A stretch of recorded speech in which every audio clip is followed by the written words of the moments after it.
வணக்கம். சிறகடிக்க ஆசை சீரியலில் இனி என்ன நடக்க போகுது அப்படின்னு தான் பார்க்க போகிறோம்.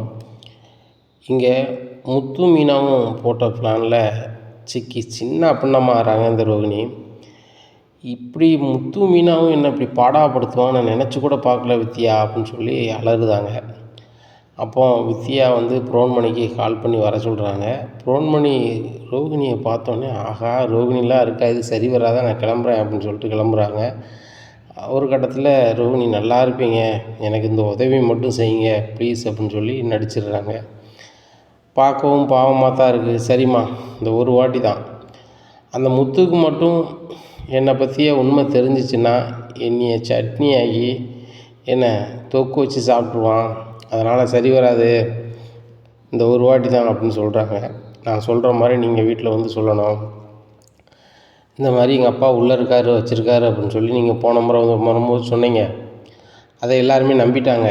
இப்போ உள்ளே இருந்தே அவர் எதிரியால் அவரை மேலே அனுப்பிட்டாங்க அப்படின்னு நீங்கள் சொல்லணும் அப்படிங்கிறாங்க. என்னம்மா சொல்கிற அப்படிங்கிற. ஆமாங்க, எங்கள் அப்பா உள்ளே இருந்தே போய் சேர்ந்துட்டாரு அப்படின்னு நீங்கள் சொல்லிட்டீங்கன்னா எங்கள் வீட்டில் எல்லாருமே நம்பிடுவாங்க.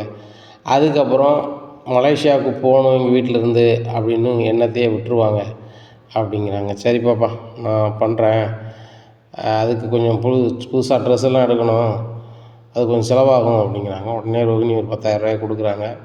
சரி பாப்பா, நான் ட்ரெஸ் எல்லாம் மாற்றிட்டு வரேன் அப்படிங்கிறாங்க. அப்போ மறுநாள் காலையில் ஒரு பயங்கரமான ஒரு காரில் இறங்கி வீட்டுக்குள்ளே வராரு. வரும்போது விஜயா பார்த்துட்டு, வாங்க சம்மந்தி, வாங்க வாங்க உட்காருங்க அப்படிங்கிறாங்க. வந்த உடனே தன்னை அறியாமல் ரோகிணி ரோகிணின்னு அழுதுகிட்டே வராரு.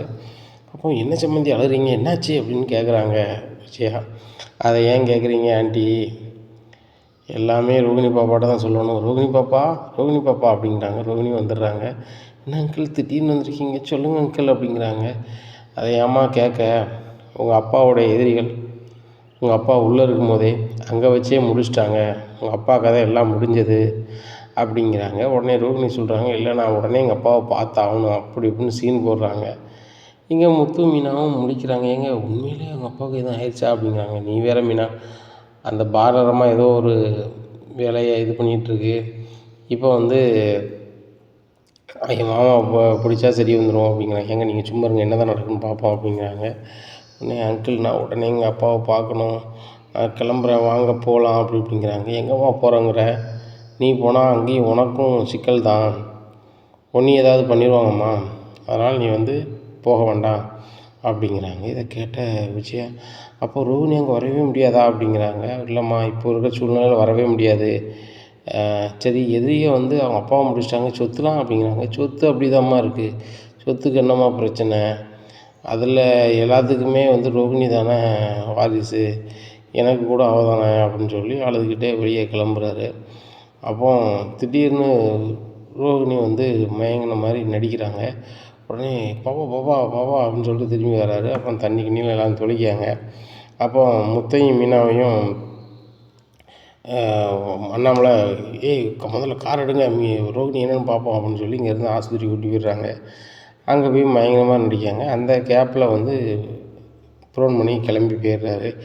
எப்பா தப்பிச்சோம் பொழைச்சோம், வித்தியாங்க பாரு, இனிமேல் பட்டு நான் ரோகிணிக்கோ உனக்கோ நான் ஹெல்ப் பண்ண மாட்டேன், என் வேலை முடிஞ்சது, இனிமேல் பட்டு என் பாட்டில் என் கறிக்கடையில் வேலையை பார்ப்பேன், யாரும் நீ அடைஞ்ச பண்ணக்கூடாது, அந்த முத்து மீனாவை என்னை தேடி வந்தாங்கன்னா நான் உள்ளதை சொல்லிடுவேன் அப்படிங்கிறாங்க. அவங்களாம் வரமாட்டாங்க, நீங்கள் போய்ட்டு வாங்க அப்படிங்கிறாங்க. போயிடுறாங்க. இங்கே ரோகிணி ஆஸ்பத்திரியில் அப்படி தெரிஞ்ச மாதிரி ஒரு மாதிரி இருக்கிறாங்க. அப்போ ரோகிணி, என்னம்மாச்சு என்னாச்சு அப்படின்னு விஜயா கேட்குறாங்க. ஒன்றுமில்ல ஆண்டி, எங்கள் அப்பாவுக்கு இப்படி ஆகும்னு நினைக்கவே இல்லை, நாங்கள் பொய்யே ஆகணும் அப்படிங்கிறாங்க. அப்போ மனோஜ் சொல்கிறாங்க, அங்கே போனால் தான் உனக்கு எதுவும் ஆயிருன்னு சொல்லுதாங்களே ரோகிணி, அதனால் நீ வேண்டாம், இப்போதைக்கு போக வேண்டாம், சொத்து தானே, உன்னை விட்டு எப்படி போக போகுது, நம்ம பின்னாடி போய் எடுத்துக்கலாம், பணம்லாம் நம்மளை விட்டு போகாது, உங்கள் அப்பா அக்கௌண்ட்டில் இருந்தால் எப்படி அந்த பணத்தை எடுக்கலாம் வைக்கலான்னு சொல்லி எனக்கு தெரிஞ்ச ஒரு வக்கீல் இருக்கா, அவர்கிட்ட கேட்போம், நீ முதல்ல அமைதியாரு அப்படிங்கிறாங்க. டாக்டர் சொல்கிறாரு, இவங்களை வீட்டுக்கு கூப்பிட்டு போகலாம், ஒன்றும் பிரச்சனை இல்லை அப்படிங்கிறாங்க. ரோகிணியை வீட்டுக்கு கூப்பிட்டு போயிடுறாங்க. அப்போது முத்து சொல்கிறாரு, அப்போ நம்ம மலேசியா போகிறது எல்லாம் கேன்சல் தானா அப்படிங்கிறாங்க. மீனா சிரிக்கிறாங்க. அப்போ விஜயா சொல்கிறாங்க, இந்த மாதிரி இருக்குமா நம்ம எப்படி போக முடியும், ரோகிணிக்கே அங்கே உத்தரவாதம் இல்லைங்கும் போது நம்ம அங்கே போனால் பிரச்சனை தான், அதனால் போக வேண்டாம் அப்படின்ட்டு இருக்கும்போது முத்து சிரிக்கிறாரு. ரைட்டு, இந்த பார்லர் அம்மா என்னெல்லாமோ பண்ணிருச்சே, உண்மையிலே வந்து அவங்க மாமா தான் வந்தாரா? வாய்ப்பு இல்லை, இந்த ரோகிணி மேடம் நடிக்காங்க இந்த பார்லர் அம்மா அப்படின்னு சொல்லி மனசுக்குள்ள நினைக்காங்க. அப்போ எல்லாருமே அன்றைக்கி நைட்டு தூங்க போயிடுறாங்க. நைட்டு முத்து வந்து மீனாட்ட சொல்கிறாங்க, மீனா இதை நீ நம்புறியா அப்படிங்கிறாங்க. ஏங்க அவ்வளோ அழுதாங்க, அப்படிலாம் ஆச்சு எப்படிங்க அப்படிங்கிறாங்க. இல்லை மீனா நான் நம்பலை, ஐயா வந்த மாமாவே டபார்னு எஸ் ஆகிட்டாரு அப்படிங்கிறாங்க. ஏங்க அவங்களுக்கு ஏதோ பிரச்சனை, அவசர அவசரமாக போயிட்டார், அவருக்கு எதுவும் பிரச்சனை வரும்னு சொல்லிகிட்டு இருந்தார், அதனால் கிளம்பிட்டார் போல அப்படிங்கிறாங்க. இல்லை மீனா இதில் ஏதோ ஒரு புதிர் இருக்குது, இது எப்படி விட கிடைக்க தான் செய்யும் அப்படிங்கிறாங்க. சரி தூங்குங்க அப்படின்னு சொல்லி தூங்குறாங்க. மறுநாள் காலையில் விடியுது. முடிஞ்சோடனே ஸ்ருதி சொல்கிறாங்க, அங்கிள் நான் எல்லார்ட்டையும் பேசணும் அப்படிங்கிறாங்க. எல்லாரையுமே கூப்பிட்றாங்க. நீங்கள் எல்லாருமே நம்ம சேர்ந்து மலேசியா போகிற மாதிரி இருந்துச்சு, இப்போ போகலை, ஆனால் நானும் ரவியும் வந்து போகிறதுல ரொம்ப தெளிவாக இருக்கோம் அப்படிங்கிறாங்க. இதை கேட்ட ரோகிணிக்கு சரியான கடுப்பாக வந்து, ஸ்ருதி போகிறாளா, இவ்வளோ போகவிடக்கூடாது அப்படின்னு சொல்லி கூட கொஞ்சம் கடுப்பாகுது. அப்போ சரி ரைட்டு, இவ்வளோ போகாமல் என்ன செய்யணும் அப்படின்னு சொல்லிட்டு முடிக்கும் போது, எங்களுக்கே பிரச்சனை இருக்குது ஸ்ருதி, நீங்கள் எங்கே போனீங்கன்னா உங்களுக்கு எதுவும் ஆயிராம அப்படிங்கிறாங்க. டேய் ரவி, ரோகிணி சொல்ல சரியாக தானே இருக்குது அப்படிங்கிறாங்க. ஏம்மா நானே எங்கள் ஓனர்கிட்ட லீவு சொல்லிட்டேன், ஸ்ருதின்னு சொல்லிட்டா, 2 பேருக்கும் லீவு கிடச்சிருச்சு, அது போக எங்களை அங்கே யாருக்கும் தெரியாது அப்படிங்கிறாங்க. இதை கேட்ட ரோகிணி சொல்கிறாங்க, எங்கள் அப்பாவோட எதிரிகள் எல்லா இடத்துலையும் ஆள் வச்சுருப்பாங்க, எனக்கு யார் சொந்தக்காரங்க என்ன உறவு அப்படின்னு எல்லாமே அவங்களுக்கு தெரிஞ்சிருக்கும், அதனால் ரவி நீங்கள் அங்கே போகிறது உங்களுக்கு பாதுகாப்பாக இருக்காது அப்படிங்கிறாங்க. அண்ணி அதை பார்த்துக்கலாம் அப்படிங்கிறாங்க. இங்கே ஸ்ருதி சிரிக்கிறாங்க. ஏன் சிரிக்கிறீங்க ஸ்ருதி அப்படிங்கிறாங்க. நீங்கள் சொல்கிறது காமெடியாக இல்லையா, உங்கள் அப்பா அவரோட எதிரிங்க எல்லா பக்கத்துலேயும் யார் உங்களுக்கு உறவு அப்படின்னு சொல்லிட்டு பார்த்துட்டே இருப்பாங்களா, அப்படி பார்த்துக்கிட்டு இருக்கவங்க இவ்வளோ நாள் உங்களையே எப்படி விட்டு வச்சாங்க இங்கேயே அப்படிங்கிறாங்க. ரோகிணி முடிக்கிறாங்க. ரோகிணி பயப்பட வேண்டியதான், அதுக்காண்டி இப்படியா அப்படின்னு சொல்லிக்கிட்டு இருக்காங்க. உடனே சரி அங்கிள் நாங்கள் வேலைக்கு கிளம்புறோம் அப்படின்னு சொல்லி கிளம்பி போயிடுறாங்க எல்லோரும். இந்த ரோகிணிக்கு சரியான கடுப்பு. இந்த ஸ்ருதி இந்த வீட்டில் இருந்தால் தானே வந்து ரவியை கூப்பிட்டுட்டு வந்து அங்கே போவாங்க, நம்மளுக்கும் பிரச்சனை வரும், ரவியும் ஸ்ருதியும் பிரிச்சிட்டோம்னா பிரச்சனை இல்லைல்ல. அந்த நீத்துக்கு வந்து ரவி மேலே ரொம்பவே இன்ட்ரெஸ்ட் இருக்குது, அதை நம்ம போட்டியோடு பார்த்தோம். 2 பேரையும் சேர்த்து வைக்கிற மாதிரி எதுவும் பண்ணிட்டோம் அப்படின்னா ஆட்டோமேட்டிக்காக சீன் ஓவர் ஆயிரும். நம்ம அந்த மீத்துவை வந்து வீட்டுக்கு அடிக்கடி வர வைப்போம், ரவிக்கும் அவங்களுக்கும் ஒரு உறவை உண்டு பண்ணிட்டோம் அப்படின்னா ஸ்ருதியை ஆட்டோமேட்டிக்காக வீட்டை விட்டு அனுப்பி விட்டுடலாம். ஸ்ருதியும் கடுப்பாகி நம்ம 2 பேரும் சேர்ந்து மலேசியா போகண்டாம் அப்படின்னு சொல்லிடுவாங்க அப்படின்னு சொல்லி நினைக்காங்க. இப்படி இருக்குது. இந்த சூழ்நிலையில் ரோகிணி தனக்கு பிறந்தநாள் அப்படின்னு சொல்லிட்டு மீத்து பேபி போய் பார்க்காங்க. நீங்கள் ரவியோட அண்ணி தானே அப்படிங்க. ஆமாம், எனக்கு பிறந்தநாள் நீங்கள் வந்துடணும் அப்படிங்கிறாங்க. இங்கே மனோஜ்கிட்ட கூட சொல்லலை தனக்கு பிறந்தநாள் அப்படின்னு சொல்லிட்டு கேக்கெல்லாம் வாங்கிடுறாங்க. வாங்கிட்டு நைட்டு வந்து ரோகிணிக்கு தெரிஞ்ச ஃப்ரெண்ட்ஸு, பார்லர் வேலை பார்க்குறவங்க எல்லோரும் வீட்டுக்கு வராங்க. அப்போ இதை பார்த்த விஜயா, என்னம்மா ரோகிணி தேடி வந்திருக்கீங்களா அப்படிங்கிறாங்க. ஆமாம் ஆண்டி, ரோகிணிக்கு பிறந்தநாள்னு சொன்னாங்க அப்படின்னுட்டு இருக்கும்போது மீத்தும் வராங்க. உடனே மீத்து நீங்கள் இங்கே அப்படின்னு சொல்லி ரவி கேட்குறாரு. இல்லை உங்கள் அன்னிக்கு பிறந்தநாள் நீ கூப்பிட்ருந்தாங்க அப்படிங்கிறாங்க. அப்படியா அப்படின்னு சொல்கிறாங்க. ரோகிணி நீங்கள் யார்ட்டையுமே சொல்லலை அப்படிங்கிறாங்க ஸ்ருதி. இல்லை ஸ்ருதி, எங்கள் அப்பாவுக்கு இப்படி ஆயிடுச்சு, அப்படி இருக்கும்போது வந்து நான் பெருசாக கொண்டாட விரும்பலை, என்கிட்ட வேலை பார்க்குறவங்க தான் சொன்னாங்க வீட்டில் வச்சு சிம்பிளாக பண்ணிடலாம் மாட்டான்னு சொல்லும் போது தான் எல்லோரும் சொன்னேன் அப்படிங்கிறாங்க. சிம்பிளாக பண்ணணும்னு சொல்கிறீங்க, அது போக நீங்கள் மீத்து வர சொல்லியிருக்கீங்க அப்படிங்கிறாங்க. இல்லை மீத்து எனக்கு ஃப்ரெண்டு தான், அதான் வர சொன்னேன் அப்படிங்கிறாங்க. ரவி கேட்குறாங்க, மீத்து நீங்கள் வந்து எங்கள் அன்னிக்கு ஃப்ரெண்டா அப்படிங்கிறாங்க. ஃப்ரெண்டுலாம் கிடையாது ரவி, அவங்க தான் வந்தாங்க, என் பிறந்தநாள் நீங்கள் வரணும்னு வந்து சொன்னாங்க அப்படிங்கிறாங்க. இதை கேட்ட முத்துக்கு எங்கேயோ இது உதைக்குதே அப்படின்னு சொல்லிட்டு, மீனா இவங்களுக்கும் உங்களுக்கும் சம்மந்தம் கிடையாது, இவங்களே கூப்பிட்டாங்க அப்படிங்கிறாங்க. அங்கே ஸ்ருதி சரியான கடுப்பாகிறாங்க.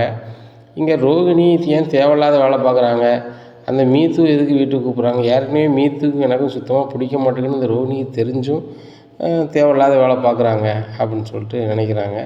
இருந்தாலும் நாகரிகம் கருதி சரி ரைட்டு அவங்களுக்கு பிறந்தநாளுங்காங்க அப்படின்னு சொல்லிட்டு இது பண்ணிகிட்டு இருக்கும்போது மனோஜ் சொல்கிறாங்க, ரோகிணி உனக்கு பிறந்தநாள் ஏன்ட்ட சொல்லியிருக்க வேண்டியதுன்னா நான் தடப்படலாம் செஞ்சுருப்போம்ல அப்படிங்கிறாங்க. இல்லை மனோஜ், எங்கள் அப்பாவுக்கு இப்படி ஆயிடுச்சு, இந்த நிலைமையில் நான் வந்து என் பிறந்தநாளை பெருசாக கொண்டாடக்கூடாதுன்னு நினச்சேன் அப்படிங்கிறாங்க. அப்படியா சொல்கிறேன் அப்படின்னு சொல்லி கேக்கை வெட்டி எல்லாருக்கும் கொடுக்குறாங்க. அப்போ ரவி டீயும் கொடுக்குறாங்க. மீத்துட்ட சொல்லி, மீத்து ரவிக்கு கேக்கை ஊட்டி விடுங்கன்னு. ரவிக்கு கேக்கை ஊட்டி விடணுமா அப்படின்னு சொல்லி ஸ்ருதி முழிக்கிறாங்க. உடனே மீத்து இவங்க ரோகிணி சொன்ன உடனே கேக்கை ஊட்டி விட்றாங்க. இதை பார்த்த ஸ்ருதிக்கு சரியான கடுப்பாயிருது. அந்த ஆளில் தன் காலில் போட்டிருக்க செருப்பை கலத்தி ரோகிணியை சொல்லட்டுன்னு சொல்லட்டுதாங்க. நீ என்னடி நினச்சிட்ருக்க? ரவிக்கு வந்து பொண்டாட்டி நானா இந்த மீத்துவா இல்லை நீனா அப்படின்னு சொல்லி போட்டு வெளுன்னு வெளுக்காங்க. ஸ்ருதி என்னை விட்டுருங்கன்னு அங்கங்கே ஓடுதாங்க. இதை பார்த்துட்டு மீத்து ஆகா இதுக்கு மேலே தான் நம்மளுக்கு புதுசாக வந்துட்டு முளைக்கணும்னு சொல்லிட்டு அவங்க கார் எடுத்து கிளம்பிடுறாங்க. ரோகிணி ரோகிணி விடு அப்படிங்கிறாங்க. உங்கள் வேலையை பார்த்துட்டு போங்க அப்படிங்கிறாங்க. இங்கே விஜயா ஷாக்காகி நிற்கிறாங்க. ஆகா ரோகிணிக்கு பிறந்தநாள்னா இங்கே சுற்றி இந்த பாடுபடுத்துகிறாளே அப்படின்னு சொல்லி முடிக்கிறாங்க. டேய் ரவி என்னடா நடந்துச்சு அப்படிங்கிறாங்க. பிறவண்ணம்மா அண்ணி வந்து எனக்கு வந்து மீத்துவை வந்து ஊட்டி விடுங்கன்னு சொன்னால் அவளுக்கு கோவப்பட தானே செய்வா, அதுவும் இது தப்புமா அப்படிங்கிறாங்க. அப்போ அவன் பொண்டாட்டி கை நீட்டினது தப்பு இல்லையாடா அப்படின்னு சொல்லி மனோஜ் கேட்குறாரு. டேய் அப்படின்ட்டு இருக்கும்போது ரோகிணி ரொம்பவே அழுதுகிட்டு ரூம் பார்த்து போயிடுறாங்க. பின்னாடியே மனோஜ் சமாதானப்படுத்திகிட்டு இருக்காங்க. அப்போ மனோஜ் சொல்கிறாரு, நீ எதுக்கு மீத்துவை வந்து ரவிக்கு கேக் ஊட்டி விட சொன்ன? ரவிக்கும் மீத்துக்கும் ஓனரு வேலை பார்க்குறவங்க உறவு தான் இருக்குது. அதுபோக ஸ்ருதிக்கு சுத்தமாக பிடிக்க மாட்டேங்குது, அதையே நீ செஞ்ச அப்படிங்கிறாங்க. மனசுக்கு நினைக்காங்க, இதெல்லாம் நடக்கணும்னு தானே செஞ்சேன்.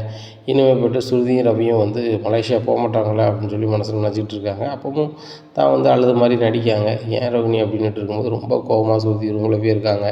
பின்னாடியே ரவி போகிறாங்க. டேய் ரவி ஏன்டா அந்த ரோகிணி பண்ணிகிட்ருக்காங்க? ரோகிணி மட்டும் தான் வந்து பிறந்தநாள் கூப்பிட்டாங்களா, நீனும் கூப்பிட்டியா அப்படிங்கிறாங்க.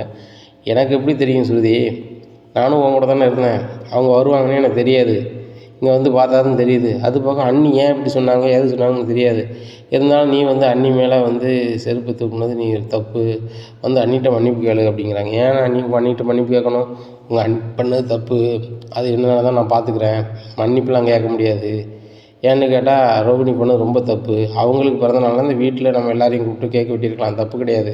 ஏன் இந்த மீத்தை வர சொன்னாங்க? அதுவும் மீத்து வந்தாலும் பரவாயில்லை, மீத்தை வந்து உனக்கு ஊட்டி விட சொல்கிறாங்க. அப்போது மீத்து வந்து இவங்க சொன்னால் அவங்க ஊட்டி விடுவாங்க, நான் பார்த்துட்டு இருக்கணும்னா அப்படிங்கிறாங்க. என்னத்தை சொல்ல அப்படின்னு சொல்லிட்டு பாயை தூக்கிட்டு மொட்டை மாடி தூங்க போகிறாரு. இங்கே முத்து பயங்கர சிந்தனையில் மொட்டை மாடியில் உட்காந்துருக்காங்க. அப்போ ரவி போய் என்னடா தூங்கலையா அப்படிங்கிறாங்க.